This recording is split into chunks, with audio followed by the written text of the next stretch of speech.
Directeur de campagne, David Racheline, c'est son directeur de la communication, Jérôme Cochet, avant-hier. L'une est au chevet des boucliers de la nation, c'est vous, Marine Le Pen, vous rendiez visite aux policiers. L'autre est au chevet des racailles, c'est François Hollande qui rendait visite à Théo, lequel Théo, rappelons-le, est honorablement connu dans sa ville. Non, de toute façon, je trouve ça, encore une fois, éminemment condamnable. C'est la question que j'allais vous poser. Non, poser. mais je vous le dis, je trouve ça éminemment condamnable. C'est un cadre du Front National. Parce que ce jeune homme, en l'occurrence, n'a rien fait, et que, de surcroît, il est blessé. Et je pense qu'il a appelé en plus au calme. Et donc, je ne, encore une fois, le mélange pas non plus avec ceux qui sont pour le coup des racailles et qui ont profité de cet événement pour aller brûler, pour aller casser, pour aller attaquer des policiers qui les encerclaient, qui ont dû d'ailleurs, pour se dégager, tirer en l'air, me semble-t-il. Ça fait 3 nuits qu'il y a des émeutes à Eunen, mais aussi dans les villes alentours. Ça, pour moi, c'est absolument inadmissible. Est-ce que vous avez demandé à M. Racheline, pour la tolérance zéro. Est-ce que vous avez demandé à M. Racheline de sanctionner son adjoint? M. Racheline, vous savez, est un grand garçon.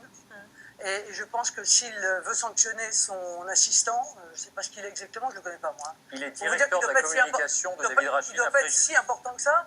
C'est un cadre du Front National. Écoutez, M. Racheline assumera, encore une fois, son rôle de patron dans cette affaire. Mais incontestablement, je crois qu'il partage tout à fait mon avis d'ailleurs, il condamne ce tweet. Vous comprenez le sentiment d'interrogation, peut-être de malaise qu'on peut avoir, lorsque régulièrement des cadres du Front National semblent indiquer que, eh bien, en l'occurrence, tout Français habitant ces quartiers sensibles, vêtu d'un survêtement de couleur, serait automatiquement un peu suspect. Mais vous sortez cette analyse globale et d'où? Parce que régulièrement, à l'image de ce tweet, il y a des dérapages verbaux. Non, mais moi je conteste formellement cela, M. Pujadas. Vous en avez un sous les yeux? Oui, c'est pas régulièrement, un.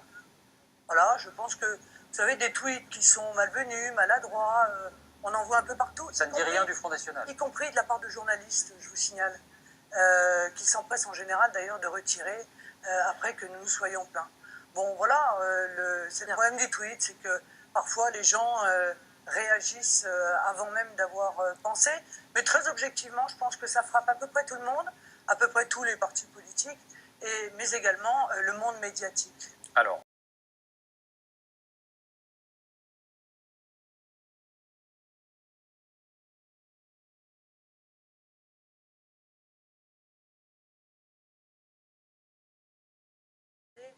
notamment indiquer aux parents quels jouets doivent jouer leurs enfants, parce que vous avez quelque part, comme les socialistes d'ailleurs, toujours une petite tendance, une petite dérive totalitaire.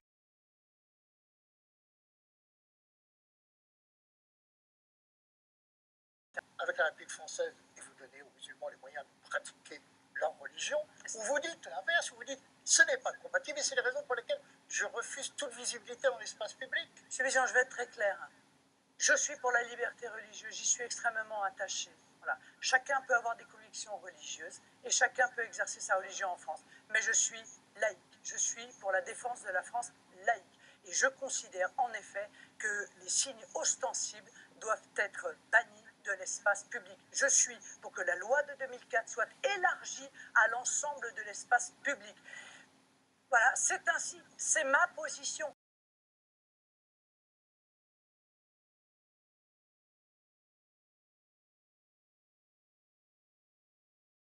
Public. Voilà, c'est ainsi, c'est ma position.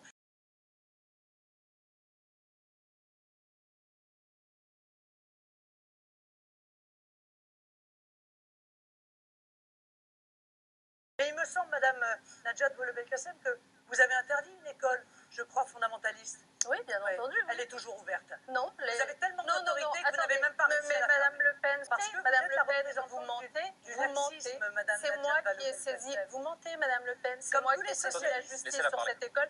Vous racontez n'importe quoi. J'ai peu parlé quand même. Attendez, elle vous répond sur ce point précis. Pas dire, mais vous racontez n'importe quoi, Madame Le Pen. C'est moi qui ai saisi la justice sur cette école et il y a des règles simples. La justice ordonne à l'école de procéder à des modifications. Si ces modifications ne sont pas faites, on la ferme Voilà Elle comment ça devrait se être passe, la fermée depuis procédure des est claire. semaines et elle ne l'est pas. Elle aurait dû être fermée dès le début, sans Voilà. ouvrir. Donc Parce nous qu'on aurait avons- dû la contrôler dès le début. avons- Vous vous y êtes opposée, Nous Madame Le avons- Pen. Non, frère. Réponse de Marine Le Pen. Non, mais écoutez, Bah, s'il si, s'agit pourquoi d'empêcher Madame Najat Elle vous répond. Vallaud-Belkacem, est-ce que vous voulez qu'on fasse un pari? Quand je serai présidente de la République, s'il y a un enseignement dans lequel il y a du fondamentalisme islamiste et qui ne respecte pas les valeurs de la République, croyez-moi, il sera fermé. Alors, le fondament. Il sera fermé. Alors, le fondament.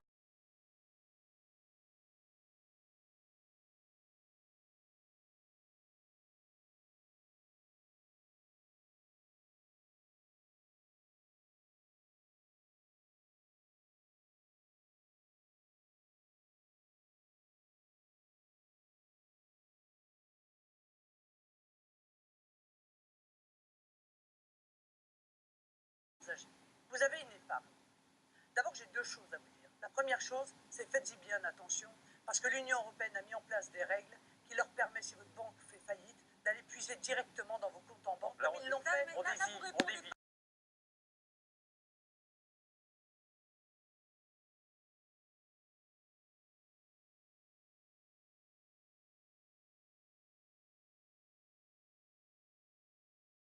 Vu la différence?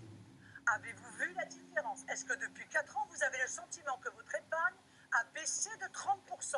La réponse est non. Non. Évidemment, Bien sûr, car encore une fois, ça n'est pas le sujet. on cherche, mais si bien sûr, on cherche à leur faire peur parce qu'on veut absolument que rester dans une monnaie unique